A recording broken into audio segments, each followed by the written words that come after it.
Welcome back. It's been well over a week since I've brought an update from our greenhouse here, and we've had some ups and downs. It got pretty cold one night and our window stayed open over there because it is not hinged like this one here, which is closed right now.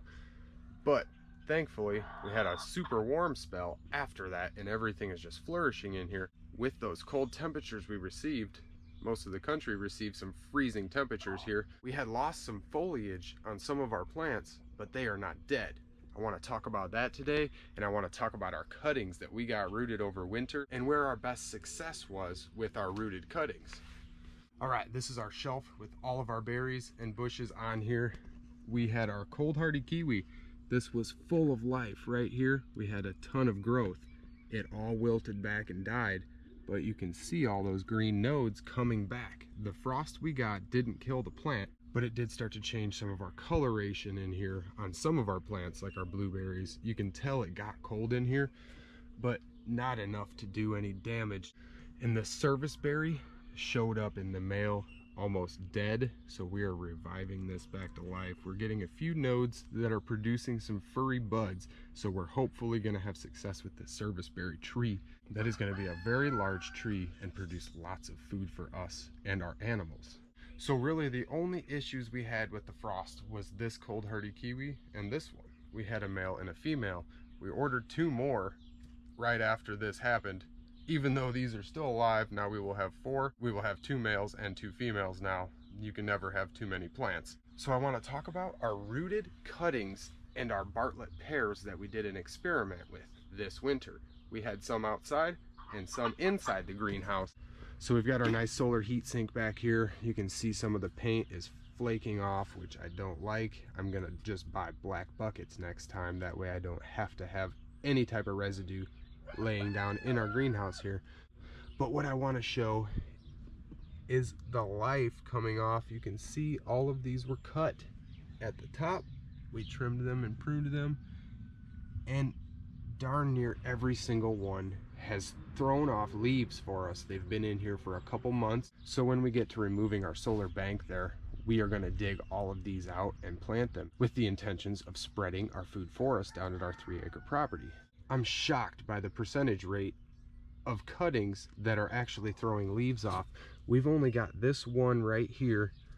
This one right here is the only cutting that did not do anything for us, did not throw any roots off, did not start to bud on us. So we had basically a 90% growth rate on all of these. I don't know exactly if they're all rooted up just yet. I am absolutely sweating in here. We're gonna head out to where we put our cuttings last fall to try and get them rooted up to see what kind of rate we had. Before I run out to the garden to check on those cuttings, I want to run over and show this cool little tray that our master gardener locally had given me to try out, and I am finding that I really like them. Got a ton of stuff popping up. And the coolest part about these rows is that they're so easy to scoop out and transplant. They are not single cells. Now my master gardener also told me that I was supposed to plant about 5 to 6 plants per row. You can see that I did not listen well. I got all these amaranth coming up. We're gonna transplant all of these plants out. I have my entire floor completely covered in stuff. It's so hard to move around in here, but it is completely worth it. All of these food forest plants are an investment into my future and my children's future. Okay, enough of me ranting. I'm gonna make my way out here and we are going to go check out the cuttings out in our garden. Heading out to the garden. We've got all our polys off. Just a bunch of brassicas planted in here. We're gonna hopefully get some seed from our Swiss chard. All our garlic's coming up nice. Cold frame, made it through the winter. Very successful for us. All right. This little makeshift cage has pears planted in it from our trees, and these are all cuttings from our trees. Some of them are pear and some of them are peach cuttings. As you can see, most of these, it's hard to see with the background, but most of these do not have any buds. So I will assume that most of these did not make it. I want to show we had rabbit damage. This cutting was deep. We had it about 8 to 10 inches in, and the snow was so high you can see all of this rabbit damage. That is telltale signs of rabbits. As you can see, All of these cuttings out here may do something for us, but not right now.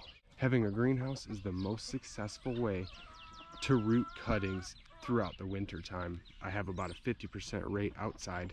We're having about a 90% rate inside. I will have a final number on the exact amount of rooted cuttings once I pull them all up.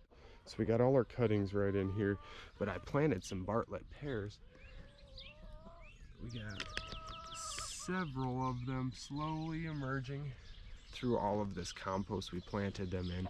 I had put some greenhouse poly up underneath it, so I will be able to pull all that up at one time and not damage our roots. Just wanted to share some of our cuttings and share what we've found, maybe help somebody out that is doing this right here. Don't forget to like, share, and subscribe. Thank you for watching.